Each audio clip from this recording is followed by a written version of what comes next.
ধরনের চাদর আবার মালিক? লুঙ্গি আছে রে, রাত্রেবেলা পরবো। করে দিলে না গাদ্দারি মালিক। আমি তো তোমার আশায় বসে থাকি কখন আপনি এসে আমার ভিতরে ভরবা, আর তুমি এরকম করলা। তোর ভিতরে আমি আবার কি ভরবো রে? তোমার পা আর কি, তুমি আমাকে ছেড়ে আর লুঙ্গি নিয়ে আসলা পরার জন্য রাত্রে?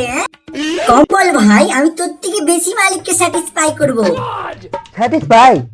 হাওয়া মালিক, যখন আপনার ভিতরে ঠান্ডা ঠান্ডা হাওয়া ঢুকবে তখন না আপনাকে সেই লাগবে, ওটাই।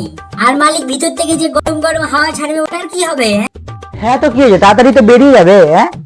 ঠিক বলেছো মালিক, এই হাফ প্যান্ট তোমার সব দিক থেকে ঘেরে লাই। ঘেরে তো মালিকের মান সম্মানটা তো বাঁচিয়ে রাখি।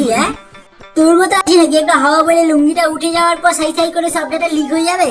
আমার সঙ্গে বেশি চুলকামো করবি তোরা? ফালতু কথা বলছিস। ঠিক তো বলছি, কি কম ছিল আমার ভিতরে মালিক? কম দেখবি, কটার সময় তোকে খুলে করতে হয়, আমাকে উঠিয়ে নিলে গেলে খেল খাতাম।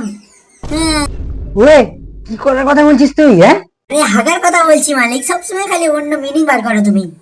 হেড শালা, তোদের দুজনের মধ্যে কাউকে পড়বো না আমি, দেখ এবার। ন্যাংটা হয়ে ঘুমাতে হয় না মালিক, ভূত ধরে নিবে আপনাকে। হ্যাঁ ঠিক আছে, ধরতে দে, কেউ তো একজন ধরবে আমাকে। বাবু, তুমি তো পায়ে পড়ে পা উঠিয়ে ভালো দেখছো, তো সাবস্ক্রাইবটাও তো করো, আর তার সাথে লাইকটাও করে দিও বাবু। হ্যাঁ।